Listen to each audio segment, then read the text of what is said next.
د شریعت مطهره په هر یو حکم باندې الله رب العزت بنده ډیر زیات ثوابونه ورکوي، ډیر اجر هم ورکوي، او الله رب العزت ډیر خیر او برکت هم انسان ورکوي. د شریعت په یو حکم باندې عمل کول دا د دنیا و مابهانه بهتر دی، ځکه قیامت پر ورځ باندې چې کله انسان سه یو نیکی هم نه او کله د ګناهونو تله درنه او داسې یو نیکی نه چې الله ته حکم وکړي چې لا چې یو نیکی راوړه جنت ته ولاړ شي، دا به ډېرې منډې وهي. د شریعت قدر، د اعمالو قدر، په شریعت باندې د عمل کولو قدر به انسان له په هغه وخت کې ورشي. دیو جنا د شریعت په یو حکم باندې عمل کول په دنیا کې مله الله ډیر خیر او برکت ورکوي او ډیر اجر او ثواب له الله رب العزت ورکوي. او د الله رب العزت په هر یو حکم کې د پیغمبر علیه الصلاۃ والسلام هر یو حدیث مبارک کې چې انسان په عمل کوي نو ډیر زیات مصلحتونه کې الله رب العزت د انسان د پاره خو دی. ته په یو حکم باندې عمل وکړه، الله له دنیاوی پیدا هم درکوي او اخروی پیدا خو خامخا درکوي.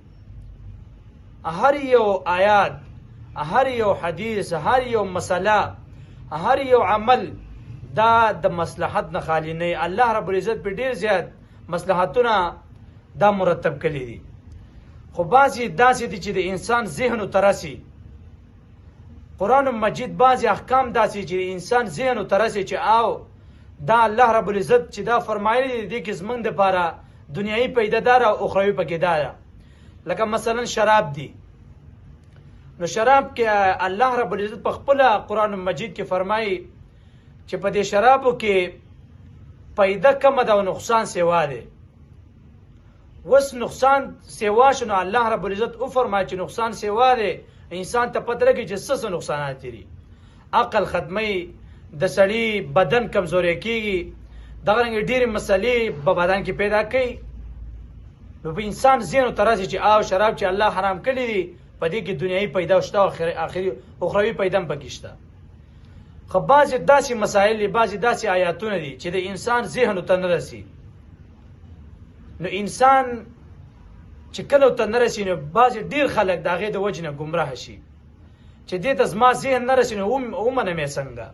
لکه مثلا ډېر خلک داسې وایي ایتیست او ایتیزم نن سبا چې موږ الله لیدی نه شو په دنیا کې، نو موږ الله ومنو څنګه؟ دقه رنګې چې زموږ دپاره په آیاتونو کې څه پیدا نشته نو موږ پې پوهېږو نو عمل پې څنګه وکړو، ایمان پې څنګه راوړو. دې وجې نه قرآن مجید د هر آیات مفسرینو